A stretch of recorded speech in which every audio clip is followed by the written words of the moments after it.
जय हिंद दोस्तों। आज हम बात करेंगे 7वें प्रैक्टिस सेट के बारे में। ठीक है, तो आइए देखते हैं 7वें प्रैक्टिस सेट का पहला क्वेश्चन। बड़ा मोस्ट इम्पोर्टेंट क्वेश्चन है दोस्त, बड़ा ही मोस्ट इम्पोर्टेंट क्वेश्चन है कि आप बताइएगा इसमें कि एलिफेंटा गुफाओं में संप्रदाय से जुड़े शैल चित्रों रॉक आर्ट का संग्रह है। तो कहने का मतलब है कि कौन सा चित्र है, किस धर्म से संबंधित है, किस देवता से संबंधित है, क्या वह चित्र शिव से संबंधित है या फिर विष्णु से संबंधित है या तीर्थंकर महावीर स्वामी संबंधित है या फिर इनमें से कोई नहीं। तो इसका राइट आंसर क्या हो जाएगा? शिव। क्या हो जाएगा? शिव। और अगर ये पूछ ले आपसे कि एलिफेंटा की जो गुफाएं हैं वो किस राज्य में स्थित है, कहाँ स्थित है, तो इसका राइट आंसर क्या हो जाएगा? महाराष्ट्र। क्या हो जाएगा? महाराष्ट्र। और महाराष्ट्र में एक प्लेस है जिसका नाम है gateway of India. Gateway of India. तो आप देखेंगे कि गेटवे ऑफ इंडिया से 10 किलोमीटर दूरी पर स्थित है ये आपका एलिफेंटा गुफा। मुंबई के गेटवे ऑफ इंडिया से कितनी दूरी पे है? 10 किलोमीटर पर स्थित है और उसमें भगवान शिव की जो है प्रतिमा बनाई गई है। और अगर पूछ ले कि भगवान शिव किस धर्म में से संबंधित हैं? हिंदू धर्म। किस धर्म से संबंधित है? हिंदू धर्म। और अगर ये पूछ ले कि जो एलिफेंटा की गुफाएं हैं वह हिंदू धर्म के अलावा और किस धर्म से संबंधित है, तो आंसर क्या हो जाएगा? बौद्ध धर्म। आंसर क्या हो जाएगा दोस्त? बौद्ध धर्म। मेन इंपॉर्टेंट जो संप्रदाय वो कौन कौन सा है? हिंदू प्लस बौद्ध। आपने एक और गुफा का नाम सुना होगा, किताबों में पढ़ा होगा, वो कौन सी गुफा है? एलोरा की गुफा। कौन सी गुफा है? एलोरा। और अगर आपसे ये पूछ ले कि एलोरा की गुफा कहाँ स्थित है, तो भी आंसर क्या हो जाएगा? महाराष्ट्र। और महाराष्ट्र में एक प्लेस है, उस प्लेस का नाम है औरंगाबाद। क्या नाम है दोस्त? औरंगाबाद। तो महाराष्ट्र के औरंगाबाद में जो है एलोरा की गुफाएं स्थित हैं। अच्छा, एलोरा में कितने अक्षर हैं? एक अक्षर क्या है? ए, दूसरा क्या हो गया? ला, और तीसरा क्या हो गया? रा। तो अगर पूछ ले कि कितने धर्म से संबंधित है, तो इसमें कितने अक्षर हैं? 3। तो यह 3 धर्म से संबंधित है। पहला धर्म जो हो जाएगा वो कौन सा धर्म हो जाएगा? हिंदू धर्म। दूसरा बौद्ध धर्म और तीसरा जैन धर्म। तीसरा कौन सा धर्म है? जैन धर्म। तो अगर पूछ ले कि हिंदू, बौद्ध और जैन तीनों धर्मों का प्रतिनिधित्व कौन सी गुफा करता है, तो आंसर क्या जाए? एलोरा गुफा। एलोरा की गुफा महाराष्ट्र के किस स्थान पर स्थित है? औरंगाबाद में। ठीक है। एक और गुफा आपने पढ़ा होगा, उस गुफा का नाम है अजंता की गुफा। पढ़ा ना दोस्त? अजंता की गुफा। और अगर ये पूछ ले कि अजंता की गुफा कहाँ स्थित है, तो भी आंसर क्या हो जाएगा? महाराष्ट्र। और महाराष्ट्र में भी किस स्थान पर स्थित है, तो ये भी कहाँ स्थित है? औरंगाबाद में। ये भी स्थित है औरंगाबाद में। और यह जो है इसमें हिंदू नहीं है, यह किस धर्म से संबंधित है? बौद्ध और जैन। तो अजंता की गुफा जो है बौद्ध धर्म से संबंधित है और जो है जैन धर्म से संबंधित है। और कोई भी एग्जाम आप देखेंगे उसमें 3 ही गुफाएं पूछता है। पहला गुफा कौन पूछेगा? एलिफेंटा गुफा। और पूछेगा कहाँ स्थित है? महाराष्ट्र में। और किस इंडिया के गेटवे ऑफ इंडिया पे कितनी दूरी पे? 10। ये नहीं पूछेगा, है ना। बस ये पूछेगा किस धर्म से संबंधित, हिंदू और बौद्ध। एलोरा की गुफा कहाँ स्थित है? औरंगाबाद कहाँ स्थित है? महाराष्ट्र। और औरंगाबाद में कितने अक्षर हैं? 3। और वह कितने धर्म संबंधित है? 3। पहला धर्म, दूसरा धर्म, तीसरा धर्म। और तीसरा गुफा अगर पूछा जाएगा दोस्त, यकीन मार के चलिए वो कौन सा है? अजंता गुफा। ये भी कहाँ स्थित है? महाराष्ट्र के औरंगाबाद। और कितने धर्म से? 2, बौद्ध और जैन। कोई दिक्कत होगी इन तीनों गुफाओं से? ओके। नेक्स्ट क्वेश्चन देखिएगा, बेगम नूर जहां का विवाह से पूर्व नाम क्या था? तो आंसर क्या हो जाएगा? मेहरुन निसा। आंसर क्या हो जाएगा? मेहरुन निसा। ठीक है। तो ये देखिएगा, मेहरुन निसा जो थी वो किसकी पत्नी थी? किस मुगल बादशाह की पत्नी थी? तो उसका क्या नाम है? जहांगीर। उसका क्या नाम है? जहांगीर। जहांगीर का आप चरित्र देखेंगे तो आशिक मिजाजी चरित्र है, समझ रहे हैं नहीं? जहांगीर का चरित्र देखेंगे आशिक मिजाजी चरित्र है। कैसे, मैं बता देता हूँ। जैसे पहला विवाह उसका हुआ है 1585 ईस्वी में, है ना, और पहला विवाह हुआ है मान सिंह की बहन से, और इस मान सिंह की बहन का क्या नाम है? मान भाई, समझ? और जिसको इसने उपाधि दिया है शाह बेगम। क्या दिया है? शाह बेगम, यानी कि बेगमों में आप सबसे श्रेष्ठ हो। और दूसरा विवाह जो इसका हुआ है वो 1586 ईस्वी में हुआ है, और जिस लड़की से हुआ है उस लड़की का नाम है जगत गोसाई, और इसी का नाम मिलता है जोधा बाई। क्या नाम मिलता है? जोधा बाई। इसीलिए मैंने एक दिन आपसे बताया था कि जोधा बाई अकबर की बीवी नहीं, जोधा बाई जहांगीर की बीवी है, और इसके पापा का नाम है उदय सिंह। इसके पापा का क्या नाम है? उदय सिंह। और इसके पापा आमेर के रहने वाले नहीं थे, इसके पापा कहाँ के रहने वाले थे? मारवाड़ के। और जबकि जो अकबर की बीवी है उसकी बीवी का नाम हरखा बाई है, और वह आमेर के राजा भारमल की पुत्री है। तो जिन्होंने फिल्म बनाया है उन्हें ठीक से इतिहास की जानकारी नहीं थी, लेकिन आजकल की जो पीढ़ियाँ हैं उन्हें लगता है कि फिल्म झूठी कैसे हो सकती है, है ना? फिल्म झूठी ही होती है, वो काल्पनिक होती है, उससे यथार्थ से कोई लेना देना नहीं है। लेकिन एक टीचर यहाँ पर आकर के अपने बच्चों के बीच में काल्पनिक बातें नहीं बता सकता है, और अगर उसने काल्पनिक बातें बताया तो आयोग में उसका बच्चा फेल हो जाएगा। और कोई भी टीचर अपने नाम पर यह कलंक लेना पसंद नहीं करेगा। हर टीचर सुपरस्टार बनना चाहता है, तो चाहे उसको 10 किताबें पढ़नी हो तो वो 10 किताबें पढ़ेगा, लेकिन अपने बच्चों को सही आंसर बताएगा। तो दोस्तों आज से याद रखिएगा कि जोधाबाई किसकी बीवी थी? जहांगीर। ठीक है। इसके बाद आप देखेंगे उसने जो है एक और लड़की से शादी किया है, उसका नाम है साहिब-ए-जमाल। उसका क्या नाम है दोस्त? साहिब-ए-जमाल। ये इसकी तीसरी बीवी है, साहिब-ए-जमाल। और चौथी बीवी उसकी एक रखैल थी, उसकी एक रखैल थी पहले, और बाद में उसको क्या बनाया है? बीवी। आपने एक लड़का सुना होगा, इसका एक राजकुमार था, उसका नाम है शहरयार। जहांगीर का क्या था? पुत्र था, और इसी रखैल से इसका क्या हुआ है? जन्म। तो ये जो 4 विवाह हो गया ना उसका, 3 ये हो गई और ये कैसा हो गया? चौथा। ये उसकी 5वीं पत्नी है, जिससे उसने कब विवाह किया? 1611 ईस्वी। तो आशिक मिजाज है कि नहीं है? और इसका विवाह हो चुका था, मेहरुन्निसा का विवाह हो चुका था, और जिससे हुआ था उस शख्स का नाम है अली कुली। क्या नाम है दोस्त? अली।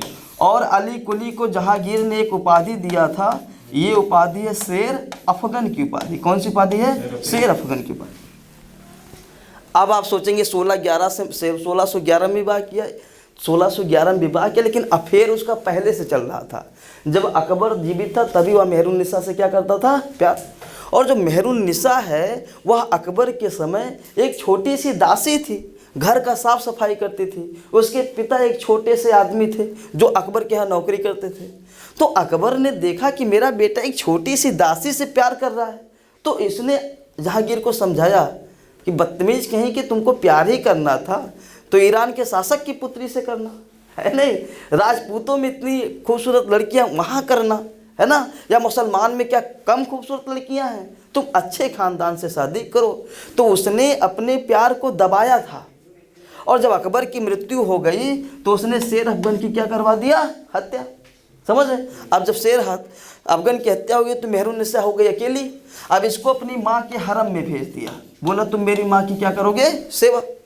अब इतनी सेवा वो करी मेहरुन्निसा ने उसकी माँ की, उसकी माँ भी खुश हो गई, और जहांगीर उसको गिफ्ट पे गिफ्ट देता रहा, चूँकि चाहत तो पहले से थी। और 1611 में प्रपोज कर दिया कि तुम मुझे बहुत अच्छी लगती हो और हम आपसे क्या करना चाहते हैं? शादी।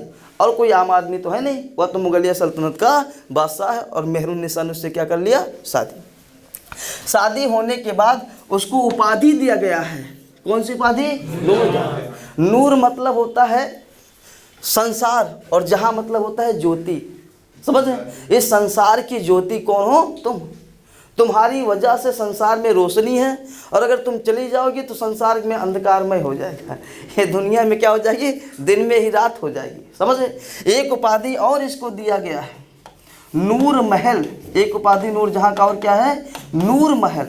नूर मतलब होता है क्या, शानदार। महल मतलब क्या है, महल। तुम इस महल में सबसे खूबसूरत हो, तुम इस महल की ज्योति हो, है ना। तो कहने का मतलब है कि ये प्रशंसा सूचक उपाधियाँ थी जिसको सुनने के बाद दिल को बहुत सुकून मिलता है। जैसे हम आए यहाँ पढ़ाने और हमसे कोई कह दे कि सर आप अच्छे कुमार लग रहे हैं, है ना, तो फिर पूछिए मत कितना कूदेंगे। समझ रहे ना, क्योंकि उन्होंने मुझे ऐसा बोला। तो आप समझ गए ना कि नूरजहाँ का पहला क्या नाम था, मेहरुन निसा। नेक्स्ट क्वेश्चन,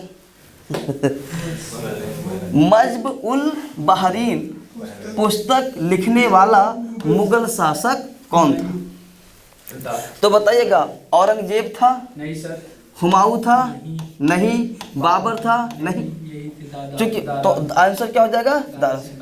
लेकिन यहाँ पर एक शब्द गलत लिखा है, यह मुगल शासक नहीं था, यह मुगल युवराज था।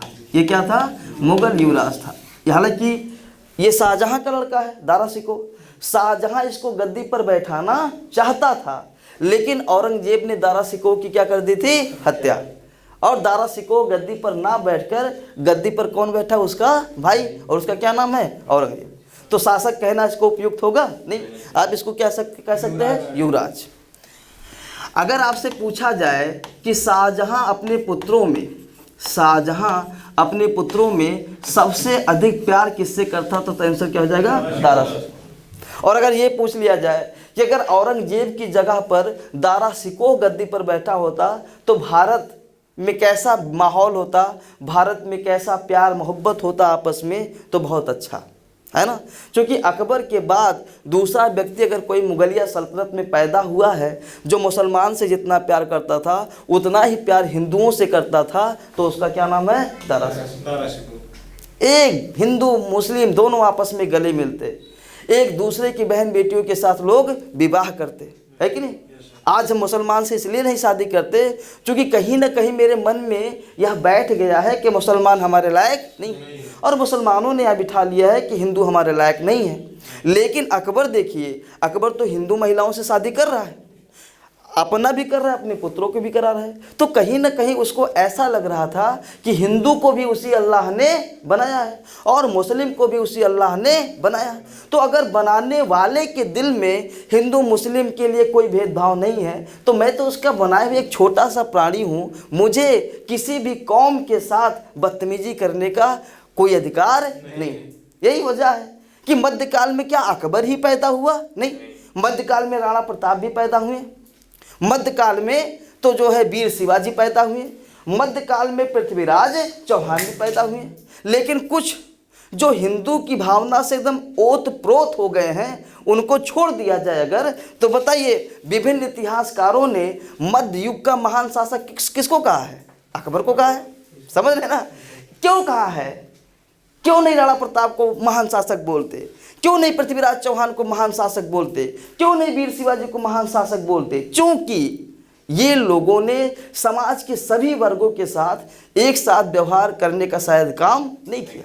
और एक इतना बड़ा शासक होते हुए फिर भी उसने हिंदुओं के त्यौहार होली में भाग लिया, उसने हिंदुओं के त्यौहार दिवाली में भाग लिया, उसने हिंदुओं के रक्षाबंधन में भाग लिया, है ना।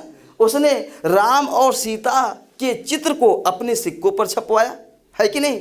उसने अगर कभी बात किया मुसलमान धर्म पे तो उसने हिंदुओं को बुलाया। हिंदुओं के दो प्रसिद्ध विद्वान देवी और पुरुषोत्तम उसके दरबार में रहते थे। जैनियों के हरविजय सूरी जिनचंद सूरी उसके दरबार में रहते थे। पारसियों में मेहर जी दस्तूर जी राणा उसके दरबार में रहते थे। ईसाइयों में मोंटेरास जेरियम जेवियर, है ना, ये लेटोन, ये सब उसके दरबार में रहते थे। उसने किसी मजहब, किसी धर्म, किसी संप्रदाय के साथ कभी गलत काम नहीं किया। ये बात अलग है कि उसके खिलाफ आपने बगावत किया तो फिर उसने एक्शन लिया। हम कहते हैं आज मोदी जी का शासन है और आप हिंदू हैं, ब्राह्मण हैं, और जाइए मोदी जी के खिलाफ आप बगावत करिए, आप अरेस्ट हो जाएंगे। तो उनको तो ऐसा नहीं करना चाहिए क्योंकि आप हिंदू हैं। तो कभी भी चाहे हिंदू शासक हो या फिर मुसलमान, अगर आप उसके खिलाफ बगावत करेंगे तो वो आपके खिलाफ एक्शन लेगा। और इसको कभी भी धर्म के चश्मे से नहीं देखना चाहिए, इसको राजनीति के चश्मे से देखना चाहिए। समझ में आया कि नहीं समझ? उसने, उसकी बहुत सारी पत्नियां हिंदू थी, समझ रहे? तो मैं एक टीचर हूँ, मुझे ऐसा बात कभी नहीं बोलना चाहिए जिससे समाज में मैसेज जाए सांप्रदायिकता का। हमें चुनाव जीत के नेता नहीं बनना है, समझ रहे? तो हमें उसकी काबिलियत को बताना पड़ेगा जो उस काबिलियत के लायक था। ओके, तो मेरे कहने का मतलब यह है कि किसको लघु अकबर कहा जाता है, किसको लघु अकबर कहा जाता है, तो आंसर क्या हो जाएगा? दारा शिकोह। और दारा शिकोह ने एक किताब लिखा था, उसका क्या नाम है? मजब-उल-बहरैन। और इसका अर्थ होता है दो समुद्रों का मिलन। इसका अर्थ क्या होता है? दो समुद्रों का मिलन। और उसने दो समुद्र किसको बताया है? एक हिंदू को बताया, एक मुसलमान। बताइए कितना अच्छा युवराज है कि वहाँ पर दो समुद्रों के मिलन के माध्यम से दो कौम को मिलाने की बात कर रहा है, समझ रहे? इसके अलावा इसने भगवत गीता का क्या किया है? फारसी अनुवाद। भगवत गीता का क्या किया है? फारसी अनुवाद। तो आप देखिएगा, अगर कभी भी क्वेश्चन आ जाए कि भगवत गीता का फारसी अनुवाद किया है, तो आप दारा शिकोह को मुसलमान समझ के कट मत करिएगा। इसी ने किया है भगवत गीता का फारसी अनुवाद। और भगवान कृष्ण ने क्या बोला है? आप किसी भी धर्म के हो, किसी भी मजहब के हो, किसी भी संप्रदाय के हो, किसी भी जाति के हो, अगर आप विनम्र भाव से मेरे पास आते हो तो हम आपको अपना स्वीकार करेंगे। तो भगवान खुद कह रहे हैं, जिनके नाम पर हम युद्ध करते हैं, जिनके नाम पर हम सांप्रदायिकता फैलाते हैं, वो भगवान हमें खुद कहते हैं कि हमें किसी से कोई दोष नहीं। किसी भी धर्म के हो, किसी भी मजहब के हो, किसी भी संप्रदाय के हो, आप मेरे पास आइए, हम आपका तहे दिल से क्या करेंगे? स्वागत। भगवान राम की बार बार लोग कहानियाँ बोलते हैं। भगवान राम ने, आप देखेंगे, बानरों की सेना बनाई और बानरों को गले मिलाया। अगर बानर आज के समय में देखा जाए तो वो तो शूद्र भी नहीं, वो तो जानवर है। तो जानवरों को भी भगवान ने अपना दोस्त समझा, है ना? सबरी का जूठा बेर खाया। सबरी तो आदिवासी थी, एससी थी, जनजाति थी, फिर भी उसको माँ का दर्जा दिया भगवान राम ने।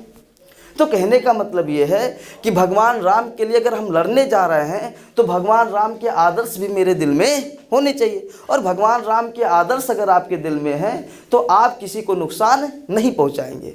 और ये चीज़ अशोक भी कहता है कि आप ब्राह्मण हैं तो हिंदू धर्म का प्रचार करिए, आप बौद्ध हैं तो गौतम बुद्ध का प्रचार करिए, आप जैनी हैं तो जैन धर्म का प्रचार करिए, लेकिन आप दूसरे धर्म का नुकसान नहीं कर सकते। समझ में आने? मैं इतना दिन से पढ़ाता हूँ, मैंने कभी किसी टीचर की आलोचना की नहीं, लेकिन हम चाहे तो अपनी प्रशंसा कर सकते हैं। बात समझ में आया? तो कह रहा है कि आप अपने धर्म की प्रशंसा करिए, आप अपनी प्रशंसा करिए, मुझे कोई प्रॉब्लम नहीं है, लेकिन आप स्टार बनने के लिए किसी दूसरे की बुराई नहीं कर सकते। ओके, इसके बाद अगर पूछ ले कि योग वशिष्ठ का फारसी अनुवाद किसने किया था, तो योग वशिष्ठ भी हिंदू धर्म की किताबें हैं और इसका भी फारसी अनुवाद किसने किया है दोस्त? दारा शिकोह। ठीक है, इसके अलावा आप देखिएगा एक 52 उपनिषदों का, कितने उपनिषदों का? 52 उपनिषदों का जो है फारसी अनुवाद किसने किया है, तो भी आंसर क्या हो जाएगा? दारा शिकोह।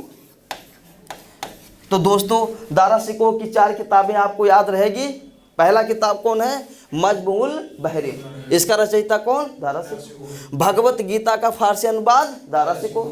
योग वशिष्ठ का फारसी अनुवाद दारा शिकोह। और 52 उपनिषदों का फारसी अनुवाद दारा शिकोह। एक और दारा शिकोह से क्वेश्चन पूछा जाता है कि दारा शिकोह के जो है आध्यात्मिक गुरु कौन थे?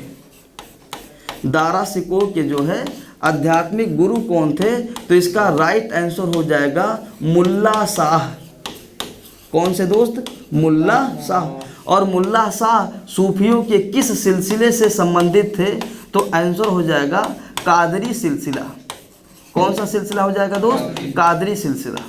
अबुल फजल ने सूफियों के 14 सिलसिले बताए हैं। कितने सिलसिले बताए हैं? 14। चिश्ती सिलसिला का नाम सुना है? सुना है? मोइनुद्दीन चिश्ती का नाम सुना है? उनका मकबरा कहाँ है? अजमेर में। वो किस सिलसिले से थे? चिश्ती। बहाउद्दीन जकारिया सुहरावर्दी सिलसिले के थे। उसी प्रकार से जो मुल्ला शाह थे वो किस सिलसिले से थे? कादरी सिलसिले। समझ में आ गया? नोट करें, आगे बढ़े। बहुत ही गजब का क्वेश्चन है दोस्त। मुगल बादशाह अकबर का मकबरा कहाँ स्थित है? क्या अजमेर में स्थित है? नहीं, अभी मैंने बताया अजमेर में किसका मकबरा स्थित है? मोइनुद्दीन चिश्ती, मोइनुद्दीन चिश्ती, ठीक है। जौनपुर में, अच्छा जौनपुर शहर किसने बनवाया था? तो आंसर क्या हो जाएगा? फिरोज शाह तुगलक। किसने बनवाया था? फिरोज शाह तुगलक। किसकी याद में बनवाया था? अपने भाई के याद में। और उसके भाई का क्या नाम था? जौना खां। और जौना खां बाद में किस नाम से गद्दी पर बैठा है? मोहम्मद बिन तुगलक, है ना। तो जौना खां जो है मोहम्मद बिन तुगलक के बचपन का नाम था। और फिरोज शाह तुगलक अपने भाई मोहम्मद बिन तुगलक से बहुत प्रेम करता था और उसी की याद में एक शहर बसाया है, उसका क्या नाम है? जौनपुर। अच्छा एक चीज़ और, जौनपुर से पूरब का सिराज किसे कहा जाता है? तो जौनपुर को कहा जाता है। क्या कहा जाता है? पूरब का सिराज जौनपुर को।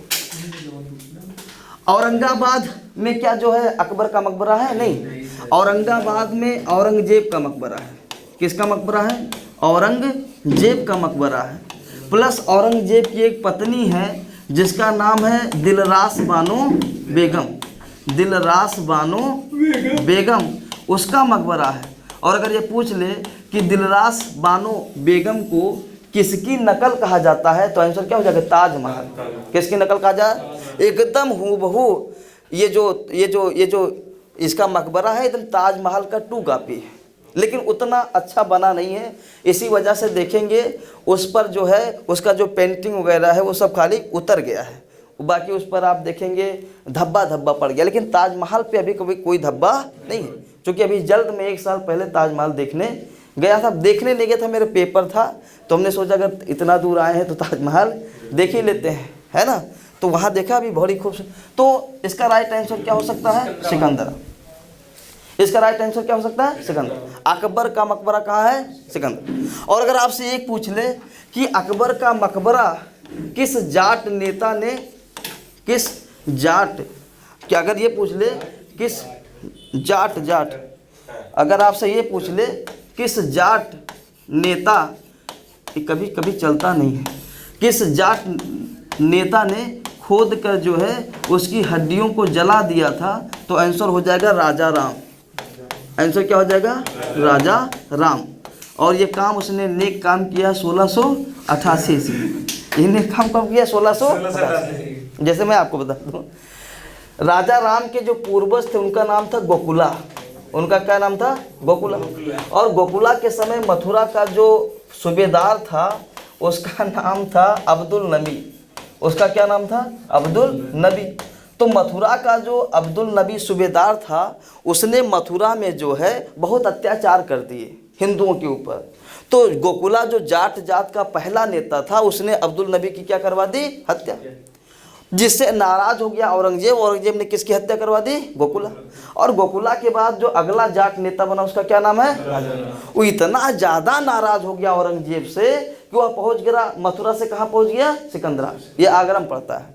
सिकंदरा में पहुंचा और इतना क्रोधित था वह कि अकबर की मकबरे को खोद डाला। और खोद के मांग तो गल गया होगा, हड्डी निकाला और हड्डी को जला दिया। और इसलिए जलाया क्योंकि इस्लाम में 100 को जलाना पाप है, हराम माना जाता है। तो बोला जो तुम्हारे लिए हराम माना जाता है वही हम करेंगे। और इससे उसको मानसिक संतुष्टि मिली होगी, है ना। किसी को हड्डी जलाने से उसको कोई पीड़ा नहीं होगा, लेकिन राजा राम को मिली होगी क्या? मानसिक संतुष्टि। तो एक क्वेश्चन पूछता है कि किसने अकबर की हड्डियों को खोद कर जला दिया था, तो आंसर कौन है? राजा राम। और यह कौन सा नेता है? जाट। अच्छा मान लीजिए आपको औरंगजेब का मकबरा पता चल गया कि वो कहाँ है? औरंगाबाद। अकबर का मकबरा पता चल गया कहाँ है? सिकंदर। लेकिन अगर बाबर का मकबरा पूछ लिया एग्जाम में, काबुल। बाबर का मकबरा कहाँ स्थित है? काबुल में। लेकिन अगर हुमायूं का मकबरा पूछ लिया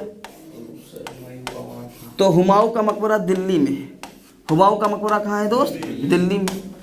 अगर हुमायूं के बाद अकबर का पूछेगा तो शाहदरा हो गया।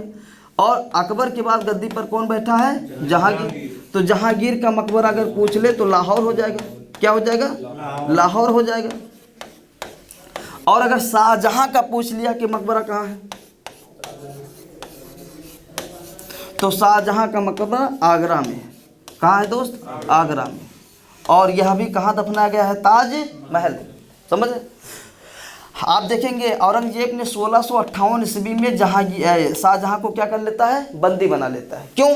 क्योंकि शाहजहां बहुत ज़्यादा प्रेम करता था दारा शिकोह से, और दारा शिकोह को ही बनाना चाहता था अगला मुगल बादशाह। और यह औरंगजेब जान गया कि मैं तो मुगल बादशाह अब बनूंगा नहीं, तो शाहजहां को उसने क्या बना लिया? बंदी।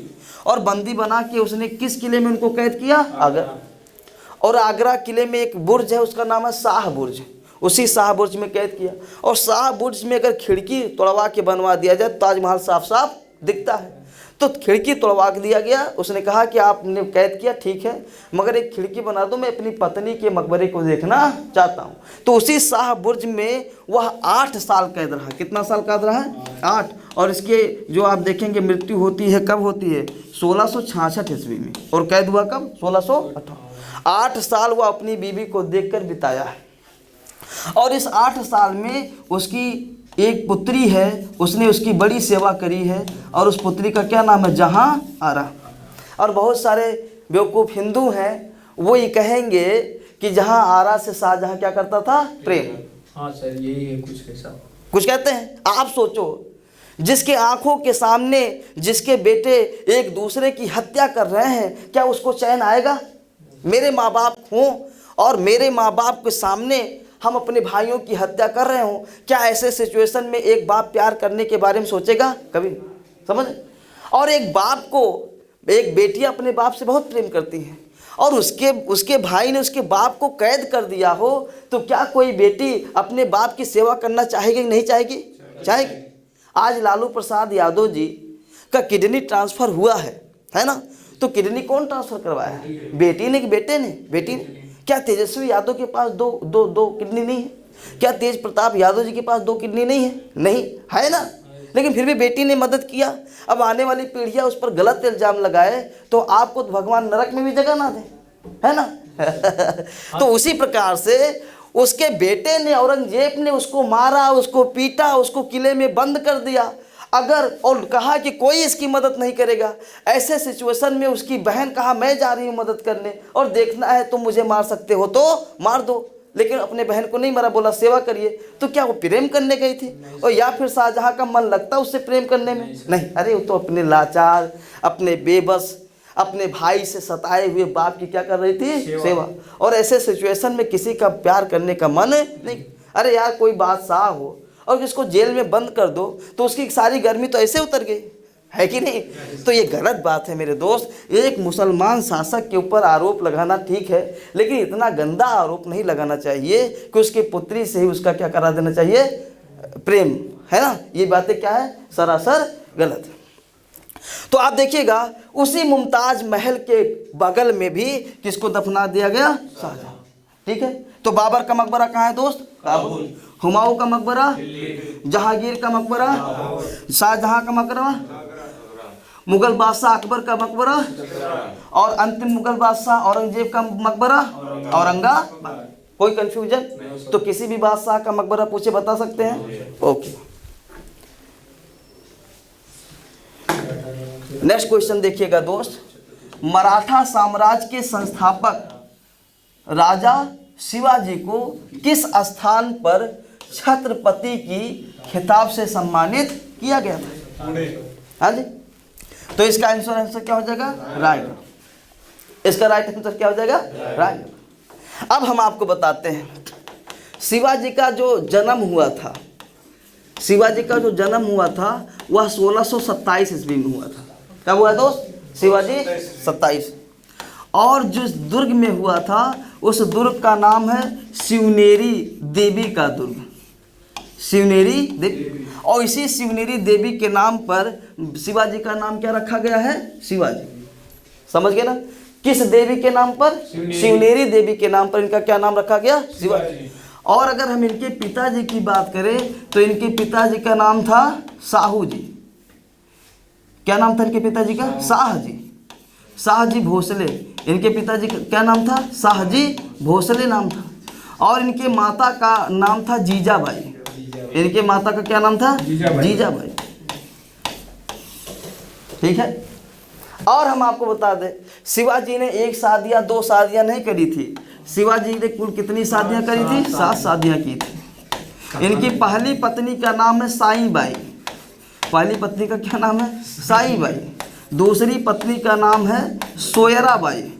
दूसरी पत्नी का क्या नाम है? सोयराबाई। और एक क्वेश्चन और पूछता है कि किस पत्नी ने इनके मृत्यु के बाद खुद को सती कर लिया था? तो उसका नाम है पुतलीबाई। उसका क्या नाम है दोस्त? पुतली। तो शिवाजी की टोटल बीबियाँ 7। पहली बीबी साईबाई, दूसरी बीबी सोयराबाई, और कौन सी बीबी शिवाजी के मरने के बाद स्वयं को सती कर लिया? पुतलीबाई। तो समझ में आया? माता पिता और पत्नी। जन्म कहाँ हुआ है? शिवनेरी देवी के मंदिर में। और वो जन्म कब हुआ? 1670। अब हम आपको बता दें, शिवाजी ने जो पहला किला जीता था वो सिंहगढ़ का किला था। वो कौन सा किला है? सिंहगढ़ का किला।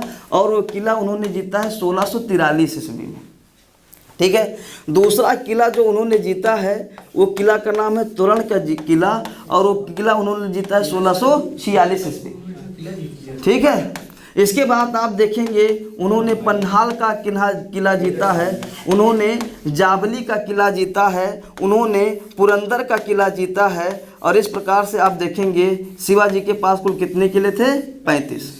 तो आप बताइए, जब कोई व्यक्ति गद्दी पर बैठता है तभी उसका राज्याभिषेक होता है कि बाद में होता है? जब बैठता है तभी। लेकिन शिवाजी का राज्याभिषेक कब हुआ है? 1674 ईस्वी में। कब हुआ है? 1674। क्यों नहीं हो रहा था? है कि नहीं? सोचने वाली बात है कि नहीं है कि आखिर में जब औरंगजेब गद्दी पर बैठा उसका क्या हुआ? राज्याभिषेक। अशोक गद्दी पर बैठा उसका क्या हुआ? राज्याभिषेक। चंद्रगुप्त गद्दी पर बैठा उसका क्या हुआ? राज्याभिषेक। शिवाजी का राज्याभिषेक बाद में क्यों होता है? क्योंकि शिवाजी क्षत्रिय थे ही नहीं। शिवाजी क्या थे? शूद्र। शिवाजी क्या थे? शूद्र। और महाराष्ट्र के उच्च कुल के ब्राह्मण उनको अपना राजा मानने के लिए तैयार नहीं थे। समझ गए? नहीं समझ गए? उनको अपना राजा मानने के लिए तैयार नहीं थे। तो फिर शिवाजी काशी आए। शिवाजी कहाँ आए? काशी, यूपी में आए। और यहाँ पर एक विद्वान था जिसका नाम था गंगा भट्ट। जिसका नाम क्या था दोस्त? गंगा भट्ट। बोले मेरा राज्याभिषेक कराओ, हम तुम्हें धन दौलत से तौल देंगे। उसने कहा एक शर्त पर हम तुमको राज्याभिषेक कराएंगे, हम आपका राज्याभिषेक दाहिने हाथ के अंगूठे से नहीं, दाहिने पैर के अंगूठे से कराएंगे। और शिवाजी को कोई राजा मानने के लिए तैयार था नहीं। तो गंगा भट्ट ने शिवाजी का राज्याभिषेक कब करवाया है? 1674 में। कहाँ कराया है? रायगढ़। अब उस समय मुगलों से युद्ध करना था शिवाजी को, तो हिंदू की सेवा की जरूरत थी कि नहीं? तो उन्होंने हिंदू पद पातशाही की क्या धारण की? उपाधि। समझ रहे हैं? और हिंदुओं को अपनी तरफ क्या कर लिया? आकर्षित। और लोगों को लगने लगा कि शिवाजी क्या थे? क्षत्रिय थे। समझ रहे? शिवाजी क्षत्रिय नहीं थे। अगर क्षत्रिय होते तो महाराष्ट्र के ब्राह्मण उनका 1627 ईस्वी में ही क्या करा दिए होते? राज्याभिषेक। और उसको बना दिए होते क्या? वहाँ का राजा। समझ गए? नहीं समझ गए? और वैसे भी अगर औरंगजेब की शिवाजी से लड़ाई देखा जाए तो शिवाजी का राज्य अगर पूरे महाराष्ट्र को भी जोड़ दिया जाए तो केवल कितना बड़ा था? इतना बड़ा। समझ? और औरंगजेब का साम्राज्य अगर देख लिया जाए तो उसने पूरा जीत लिया था बीजापुर और गोलकुंडा को भी। तो शिवाजी का राज्य पूरे भारत में था। वैसे भी शिवाजी से कभी युद्ध जीत नहीं सकते थे, लेकिन चूंकि हम हिंदू हैं, हिंदुस्तान हमारा देश है, इसीलिए हम बार बार ये कहते हैं कि शिवाजी महान थे, हम भी महान मानते हैं। लेकिन इस संदर्भ में कि उन्होंने औरंगजेब की अधीनता को स्वीकार नहीं किया, इस संदर्भ में हम उनको महान नहीं मानते हैं कि उन्होंने औरंगजेब को पराजित कर दिया था। क्योंकि जितनी शिवाजी की पूरी जनसंख्या थी उतनी तो औरंगजेब की खाली सेना थी। समझ में आया कि नहीं आया? तो आप देखिएगा दोस्त, शिवाजी का राज्याभिषेक कहाँ हुआ था? रायगढ़। ओके, आगे बढ़ जाए। ओके। पानीपत की तीसरी लड़ाई कब लड़ी गई थी? तो क्या 8 अप्रैल 1872 में लड़ी गई थी? नहीं। 23 नवंबर 1373 में लड़ी गई थी? नहीं। 21 अगस्त 1796 में लड़ी गई थी? नहीं। तो आंसर क्या हो जाएगा? 1771। अब यहाँ पर आप देखिएगा, औरंगजेब के मरने के बाद, औरंगजेब के मरने के बाद जो दिल्ली के बादशाह थे, बस वो केवल बादशाह थे और उनकी शक्ति जो है हो गई थी बहुत कमज़ोर। उनकी शक्ति क्या होती? बहुत कमज़ोर। लेकिन शिवाजी के मरने के बाद मराठों की शक्ति कमज़ोर नहीं हुई और मराठे अब अपना विस्तार करना शुरू कर दिए। ये सब मराठों के अंतर्गत आ गया था, समझ रहे? और जो दिल्ली सल्तनत है वो यहीं बटोर कर रह गई थी, यूँ सिकुड़ कर रह गई थी। तो बताइए अब इस समय 1761 में किसका साम्राज्य बढ़ा दिख रहा है? दिल्ली का कि मराठों का? मराठों का, समझ रहे?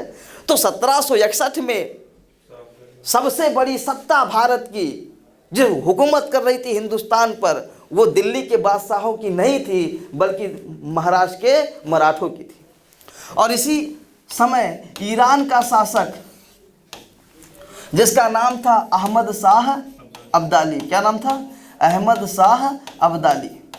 अहमद शाह अब्दाली हरियाणा के पानीपत में आया। कहाँ आया दोस्त? हरियाणा के पानीपत में। और जिस समय ये पानीपत की तीसरी लड़ाई लड़ी गई है, पानीपत की थर्ड लड़ाई लड़ी गई है, उस समय मराठों का जो पेशवा था, मराठों का जो पेशवा था उसका नाम था बालाजी बाजीराव। उसका नाम क्या था दोस्त? बालाजी बाजीराव।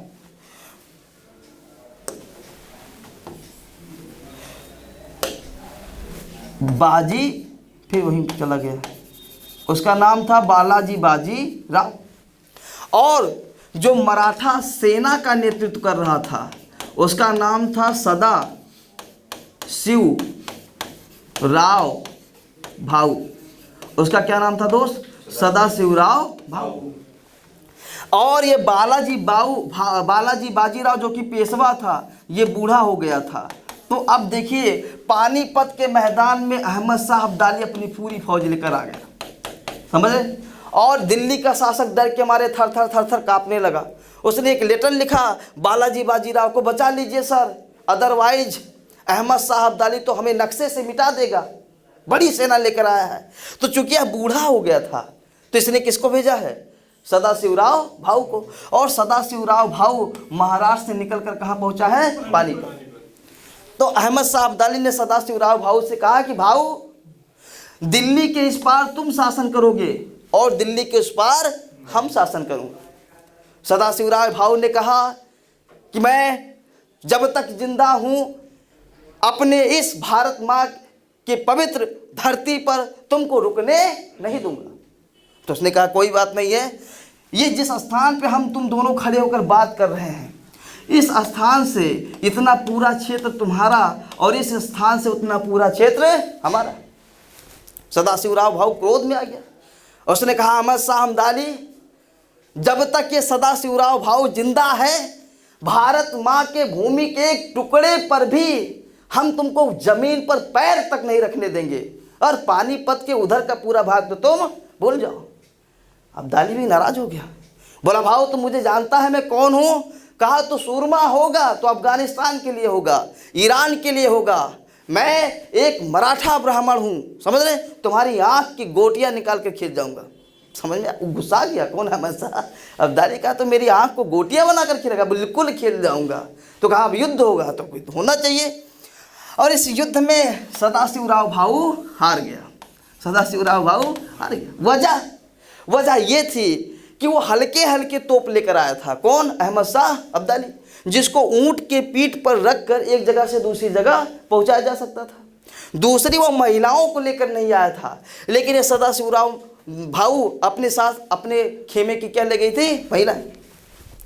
अब मैं अपनी बीवी के साथ पढ़ाने आऊँ, अब कोई हमारे ऊपर हमला कर दे तो बीवी को बचाऊंगा कि उसको मार करूंगा, है ना?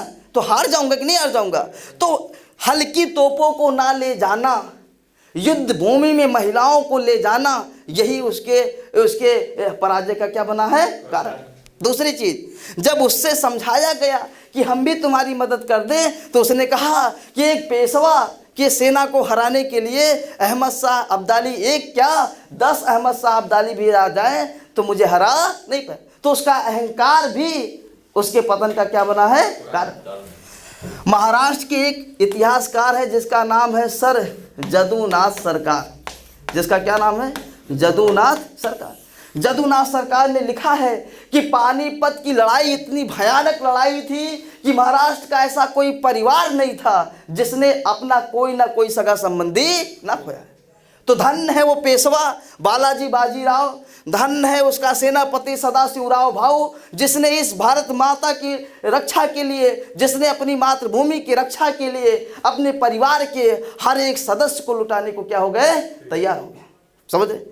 तो मातृभूमि का प्यार तो ऐसा होना चाहिए कि अहमद शाह अब्दाली जैसे योद्धाओं से भी आदमी टकरा जाए और हंसते हंसते इस मातृभूमि के लिए मौत के घाट उतार दिया जाए। तो पानीपत की लड़ाई कोई हल्की लड़ाई नहीं थी, वह अपने युग के एक महान बादशाह की लड़ाई थी मराठों से, जिसमें सर्वनाश हो गया मराठों का। और अगर मराठों का सर्वनाश नहीं हुआ होता तो भारत में जो अंग्रेजी साम्राज्य स्थापित हुआ है वो कभी स्थापित नहीं हो पाता। क्योंकि अंग्रेजों के समाप्त होने मराठों के समाप्त होने के बाद भारत में ऐसी कोई शक्ति बची ही नहीं थी जो किसी विदेशी से मुकाबला कर पाती। आप देख रहे हैं मुगल सत्ता पहले से ही सिकुड़ गई है, समझ गए। और 1761 में मराठा सत्ता भी क्या हो गई, खत्म। Okay, next question. अमेरिकी पत्रकार ने धरासना में नमक सत्याग्रह विरोध प्रदर्शन को कवर किया था। ये कह रहा है कि नमक सत्याग्रह आंदोलन चलाया था जो किससे रिलेटेड है, सविनय अवज्ञा आंदोलन से। महात्मा गांधी इसके क्या है, नेता। लेकिन महात्मा गांधी को 5 मई 1930 को गिरफ्तार कर लिया जाता है। कब कर लिया जाता है? 1930 को। अब महात्मा गांधी के स्थान पर एक महिला है जिसका नाम है सरोजनी नायडू। अब ये धरासना नामक स्थान पर जो है नमक का क्या कर रहे थे, विरोध कर रही थी। नमक टैक्स का क्या कर रहे थे, विरोध। और ऐसे में अंग्रेज मिलिट्री आई है, अंग्रेज फोर्स आई है और बिना किसी सूचना के उन्होंने सरोजनी नायडू को पीटना क्या कर दिया है, शुरू। समझ? तो महात्मा गांधी कुछ और चीज़ है ना, और सरोजनी नायडू कुछ और चीज़। तो महात्मा गांधी के आड़ में सरोजनी नायडू अंग्रेजों के खिलाफ बगावत करना चाहती थी, इसीलिए अंग्रेज अधिकारियों ने इनके ऊपर क्या किया है, लाठी। तो बेन मिलर जो अमेरिका का रहने वाला है, कहाँ का रहने वाला है दोस्त, अमेरिका का रहने वाला है। तो उसने साफ साफ अपने पत्रिका में लिखा है कि मैंने दुनिया में तमाम तानाशाह देखे हैं, तमाम क्रूर शासक देखे हैं, लेकिन ऐसा क्रूर शासक कभी नहीं देखा जो एक महिला पर अंधाधुंध लाठियाँ चलवा रहा। तो सरोजनी नायडू क्या है, एक महिला है। आप उनको हिरासत में भी ले सकते थे, आप उनको पकड़ने के लिए महिला पुलिसकर्मी को भेज सकते थे, लेकिन आपने मर्दों से क्या कहते हैं कि मैन पुलिसकर्मी से उनके ऊपर लाठीचार्ज करवाया। तो आप तो हत्यारे हैं, आप क्या है, आप पापी हैं। समझ रहे? एक महिला को इतनी बुरी तरीके से पीटा। आज एक महिला कितना बड़ा जुर्म करी हो, एक पुरुष इंस्पेक्टर की औकात नहीं कि उसकी तलाशी ले सकता है, नहीं सर, वो केस कर देगी। समझ रहे? लेकिन आप कितने बड़े अत्याचारी हैं कि एक महिला पर एक पुरुष से लाठीचार्ज करवाया। और इसका उल्लेख पूछ रहा है किस अमेरिकी पत्रकार ने किया, तो आंसर क्या हो जाएगा, बेन मिलर। भगत सिंह ने ऐसे नहीं बोला था कि मैं अंग्रेजों को कभी माफ नहीं करूंगा। भगत सिंह ने ऐसे नहीं बोला था कि मैं अंग्रेजों का जवाब उनकी गोलियों से अगर निकल रही है तो मैं भी गोलियों से ही दूंगा। भगत सिंह ने ऐसे नहीं बोला था कि मैं बम बनाऊंगा, इसलिए बोला था क्योंकि अंग्रेजों ने हमारे छोटे छोटे बच्चों से 14-14 घंटा काम करवाया है, 8 साल के बच्चों से। हमारे यहाँ की जो प्रेग्नेंट महिलाएं होती थी उनसे 12-12 घंटा काम करवाया है। हमारे देश की जो महिलाएं थी उनके साथ शारीरिक संबंध बनाने से कतराती थी, अपने घर की इज्जत बचाती थी, उनके स्तन को कटवा दिया है। समझ रहे? तो भगत सिंह ने कहा कि माँ, जिस समय हमारी बहन बेटियों की खुलेआम सड़कों पर इज्जत नीलाम हो रही है उस समय मुझे कैसे चैन आ सकता है घर बसा के। तो जब तक मैं घर उजड़ना बंद ना कर दूं तब तक मैं शादी नहीं करूंगा। तो कहीं ना कहीं वो भी सही थे, जी सर, बहुत सही थे सर, है कि नहीं? तो उन्होंने अहिंसा का पालन नहीं किया, तो क्या उन्होंने गांधी जी को मना किया? नहीं, वो करते, लेकिन कम से कम ऐसे देशभक्त को बचा लेते कि जिन्होंने अपने देश को बचाने के लिए अपने घर को वीरान छोड़ दिया। उनके घर में कौन था? वही थे। अगर उनको कुछ हो जाता तो उनके बूढ़े माँ बाप का सेवा कौन करता? कोई नहीं। तो कम से कम इतना बड़ा दानी, इतना बड़ा वीर कौन हो सकता है जो अपनी इस मिट्टी के लिए, अपने इस देश के लिए अपने बूढ़े माँ बाप को छोड़ दे? लेकिन गांधी जी ने बचाने का प्रयास नहीं किया। पता नहीं क्या उनकी मानसिकता थी, मैं आज तक समझ नहीं पाया। और मुझे भी ऐसा लगता है कि जिस समय हमारी माँ की इज्जत लुट रही हो, जिस समय हमारे बहन की इज्जत लुट रही हो, उस समय हम घर पे जाकर अपने बाप से परमिशन नहीं मारेंगे। उस हत्यारे को वहीं मार देंगे, चाहे कुछ भी हो जाए। भगत सिंह ने भी यही सोचा था। मेरे हिसाब से उन्होंने सही सोचा था। नेक्स्ट क्वेश्चन, निम्नलिखित में से किस नगर में स्वतंत्रता सेनानी चंद्रशेखर आजाद ने अंग्रेजों द्वारा पकड़े जाने के बाद स्वयं को गोली मार दी थी? इलाहाबाद। इसका राइट आंसर क्या हो जाएगा? इलाहाबाद। और इलाहाबाद आज इसको चंद्रशेखर आजाद पार्क कहते हैं, लेकिन पहले वहाँ कौन सा पार्क था? Alfred park. अब तो बदलेगी। ठीक है, अब उसका क्या नाम हो गया? Company garden. हाँ, तो ये है सर। आजाद पार्क। आजकल इसका क्या नाम है? आजाद। इन्हीं के नाम पर चंद्रशेखर, इनका पूरा नाम क्या था? चंद्रशेखर आजाद। तो आजकल इनका नाम क्या है? हम आपको बताएं दोस्त, 27 फरवरी, हम आपको बताएं 27 फरवरी 1931 को चंद्रशेखर आजाद की तबीयत खराब थी। उनका एक धोबी था। एसी बंद करवाएं। उनका क्या था? एक धोबी था जो उनसे पूछने गया था कि सर कपड़ा वपड़ा प्रेस करना हो बता दीजिए। उस धोबी का नाम नहीं लेंगे क्योंकि वो धोबी यही का था, तो हो सकता है उसका परिवार वाला भी देख ले हमारा वीडियो, है ना? सर क्या होगा? तो उस धोबी उसके पास पहुंचा और कहा सर बोलिए आप कैसे हैं? तो बोला सही नहीं है, तबीयत नहीं सही है, आराम करेंगे आज हम। तो उसने कहा ठीक है आप आराम करिए, कोई दिक्कत नहीं है। और इतना पूछ कर वह अंग्रेजों के पास पहुंच गया। बोला सर, बोला क्या? बोला आज बहुत अच्छा अवसर है। बोला कैसे? बोला आज़ाद जी बीमार हैं, आज़ाद बीमार हैं और अल्फ्रेड पार्क में पीपल के पेड़ के नीचे बैठे हैं। अब क्या पूछना था? अल्फ्रेड पार्क में जितने भी गेट हैं सारे गेट से जो है अंग्रेज एंट्री मार गए। और जब अंग्रेजों की गाड़ियां देखा चंद्रशेखर आजाद ने तो जान गए कि कमाल कर दिया है कि नहीं। लेकिन फिर भी उन्होंने अपने कमर से वो कारतूसें निकाली, 6 गोली पिस्टल में लोड किया और बाकी गोलियां रख दी। अंग्रेज अधिकारी कहा चलिए आक्रमण करिए, और जैसे ही आक्रमण करने के लिए आए तुरंत 6 लोगों को उसने गिरा दिया, चंद्रशेखर आजाद ने गिरा दिया, वहीं खड़े हो गए। फिर कहा आक्रमण करिए, फिर गोलियां डाली और फिर 6 लोग ढेर हो गए। फिर तीसरी बार बोला, फिर 6 लोग ढेर हो गए। चौथी बार कोई अगुवाई नहीं बढ़ रहा है। बोला भैया हमको नहीं जाना है। और चंद्रशेखर आजाद भी झूठ मूठ का लुटके थे, आगे बढ़ते फिर खड़े होकर फिर गोलियां मार देते। कहा यार ये कौन भरोसा, मरा है कि नहीं? ये मरा है। हर बार लगता है लुढ़क गए आजाद जी, लेकिन हर बार खड़े होकर गोलियां मारते। और जब लास्ट गोली बची है तो हमारे देश के उस महान शहीद क्रांतिकारी चंद्रशेखर आजाद ने अपने सर में गोली मारी है, जो कि उनको मंजूर नहीं था कि अंग्रेज के हाथ हमारे इस पवित्र शरीर पर पड़े। समझ? ऐसे पर्सनालिटी के बारे में गांधी जी ने कभी एक भी शब्द अच्छा नहीं बोला, कभी बचाने का कोशिश नहीं की। चंद्रशेखर आजाद को एक बार मरने के पहले अंग्रेज जो है पीछा कर रहे थे, जाकर एक बुढ़िया के घर में छिप गए। बुढ़िया से अंग्रेजों ने पूछा कि बताओ माँ क्या चंद्रशेखर आजाद यहाँ पर हैं? बुढ़िया ने कहा नहीं माई बाप यहाँ तो कोई नहीं है। कहा बुढ़िया झूठ मत बोल, क्योंकि झूठ बोलेगी तो गोली मार देंगे और सही बोलेगी तो 50,000 रुपया देंगे। उसने कहा गोली मारना हो तो मार दीजिए सर, लेकिन चंद्रशेखर आजाद यहाँ पर नहीं। वो अंग्रेज चले गए। बाद में चंद्रशेखर उसी घर में से निकले। उस पूछे बुढ़िया से कि माँ तुम्हारी तो हालत बड़ी गंभीर है, 50,000 रुपया पाते तुम्हारा तकदीर सुधर जाता। तो उसने बोला कि बेटे तुम्हारे जैसे देशभक्त के लिए माँ 50,000 तो क्या 50 लाख भी कुर्बान कर दे। ऐसी पर्सनालिटी थे। कौन? चंद्रशेखर आजाद। उस घर में बुढ़िया की एक जवान लड़की थी, शादी नहीं हो रही थी खाली गरीबी की वजह से। आजाद ने उसको बुलाया, बोला बहन तुम तो कह देती, कम से कम तुम्हारी शादी हो जाती, तुम्हारी जिंदगी सुखमय हो जाती, मेरा क्या? आज चाहे अंग्रेजों को गोलियों से मारा जाऊं, चाहे कल गोलियों से मारा जाऊं, लेकिन एक घर में बसा के जाऊंगा।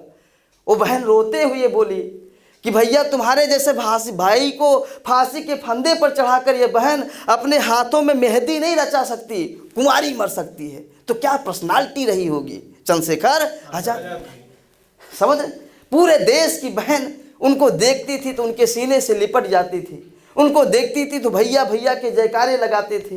एक माँ देखती थी अपने बेटे से ज़्यादा प्यार करती थी, एक भाई देखता था उनके गले से लिपटना चाहता था। तो वो सब महान देशभक्त थे, है ना। उनको कभी किसी चीज़ का कोई लालच नहीं था कि मैं मंत्री बनूंगा, प्रधानमंत्री बनूंगा, है ना। तो गांधी जी को बचाना चाहिए। तो इसका राइट आंसर क्या हो जाएगा दोस्त? इलाहाबाद।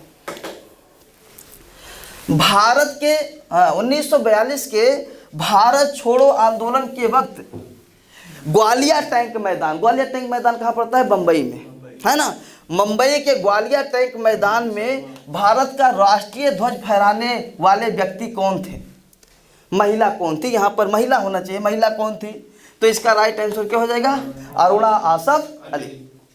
और आप देखेंगे अरुणा आसफ अली को 1997 ईस्वी में भारत का सबसे बड़ा पुरस्कार दिया गया है। और भारत का सबसे बड़ा पुरस्कार कौन होता है? भारत रत्न।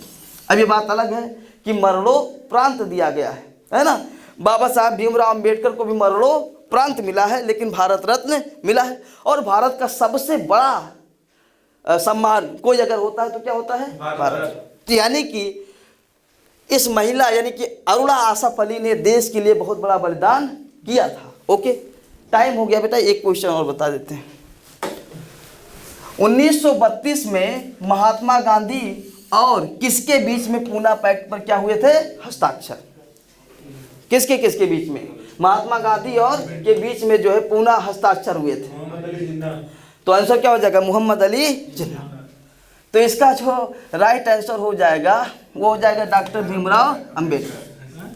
ठीक है, तो आप ये देखिएगा इसका क्वेश्चन भी गलत है। ये चीज़ किसके बीच में हुआ है? Mahatma Gandhi versus B.R. अंबेडकर। क्या? B.R. अंबेडकर। लेकिन यहाँ पर पूछा है कि दस्तखत किसके बीच में हुआ है? क्या पूछ रहा है? दस्तखत। तो ये बात दे, महात्मा गांधी B.R. अंबेडकर के बीच में समझौता हुआ है। क्या हुआ है? समझौता। लेकिन महात्मा गांधी की उस समय तबीयत बहुत खराब थी, और इतनी खराब थी कि वो चारपाई से उठ नहीं सकते थे, है ना। तो महात्मा गांधी की तरफ से अंबेडकर से जो दस्तखत किया है वो कौन है? मदन मोहन मालवीय। मदन मोहन मालवीय। तो आप देखिएगा कि अगर पूछ ले कि पूना पैक्ट किसके बीच में हुआ तो आंसर क्या हो जाएगा? महात्मा गांधी और B.R. अंबेडकर। लेकिन अगर पूछ ले कि पूना समझौता जो हुआ है, पूना समझौता जो हुआ है उस पर दस्तखत किसका है तो आंसर क्या हो जाएगा? B.R. अंबेडकर और मदन मोहन मालवीय। मतलब होना चाहिए था दस्तखत किसका? गांधी जी का। लेकिन गांधी जी की तबीयत बहुत खराब थी तो गांधी जी उठ नहीं पा रहे थे। तो मदन मोहन मालवीय ने कहा सर मैं साइन कर दूं, तो गांधी जी ने कहा हाँ आप साइन कर दीजिए। माना जाएगा कि वो साइन किसने किया है? महात्मा गांधी। समझ में आया? और पूना पैक्ट में विवाद किसके बीच में हुआ था? महात्मा गांधी और अंबेडकर के बीच में। और यह विवाद जानते कहाँ हुआ था? लंदन में। यह विवाद कहाँ हुआ था? लंदन में। क्यों हो रहा था? क्योंकि जो B.R. अंबेडकर थे ये दलित के लिए क्या मांग रहे थे? आरक्षण। ये दलित के लिए क्या मांग रहे थे? आरक्षण। और महात्मा गांधी ने कहा अंबेडकर से कि किसने आपसे बोल दिया कि दलित हिंदू नहीं? दलित हमारे भाई हैं, हमारे दोस्त हैं, हमारे दिल में रहते हैं, हमारे दिल के टुकड़े हैं, और हम अपने दिल के टुकड़े को कभी अपने से अलग नहीं होने दूंगा। तो महात्मा गांधी की इस बात से विरोध कर रहे थे कौन? Doctor B.R. अंबेडकर। बोला ये जो आपकी बातें हैं कि दलित हमारे भाई हैं, हमारे दोस्त हैं, ये बस कहने की बातें हैं, असल में आप मुझको छूना भी पसंद नहीं करते। समझ रहे? और यही वजह है आप देखेंगे तो फिर आप देखेंगे 1942 में इंग्लैंड के प्रधानमंत्री थे मैकडोनाल्ड। कौन से प्रधानमंत्री थे? मैकडोनाल्ड। और मैकडोनाल्ड ने 1942 में दलितों को क्या दिया है? आरक्षण। क्या दिया है? आरक्षण। और आरक्षण मिल गया तो किसकी बातें सफल हो गई? B.R. अंबेडकर। और किसकी बातें झूठी हो गई? गांधी, है ना। तो महात्मा गांधी ने इसके खिलाफ क्या किया था? अनशन। क्या किया था? अनशन। कि अंबेडकर हमसे आए, मिले और कहे कि हमको आरक्षण नहीं चाहिए। अंबेडकर जा नहीं रहे थे और महात्मा गांधी अनशन से हट नहीं रहे थे। तो महात्मा गांधी के अनुयायी मदन मोहन मालवीय अंबेडकर के पास पहुँचे, कहें गांधी जी की तबीयत बहुत खराब है और अगर गांधी जी कहीं मर गए तो चले जाओगे। हाँ तो तुम तो धरती से उठ जाओगे, समझ गए ही नहीं। और मरेंगे गांधी तो किसकी वजह से मरेंगे? तुम्हारी वजह। तो तुम ये आरक्षण को हमें नहीं चाहिए। तो गांधी जी के डर की वजह से, उनके मरने की डर की वजह से अम्बेडकर कहाँ पहुँचे थे? पूना पैक्ट पर समझौता कर। लेकिन इनकी तबीयत सचमुच में बहुत खराब हो गई थी, ये बिस्तरे से उठ नहीं पा रहे थे। तो साइन कौन किया था? मदन मोहन मालवीय। और अगर सही कह रहे हैं गांधी मर गए होते दलित आरक्षण के चक्कर में तो ये शहीद कर दिए गए होते उसी दिन समझे, मार डाले होते लोग इनको, समझ रहे नहीं। इसीलिए ये जो है हुआ है, तो समझ रहे हैं। तो अगर पूछ ले पूना पैक्ट किससे संबंधित है? दलित आरक्षण। किसके किसके बीच में समझौता हुआ है? महात्मा गांधी और BR अम्बेडकर। साइन किसने किया है और किसने साइन किया है? गांधी जी ने साइन क्यों नहीं किया? तबीयत उनकी खराब थी। समझ में आ गया? कल मिलते हैं दोस्त, थैंक यू सो मच।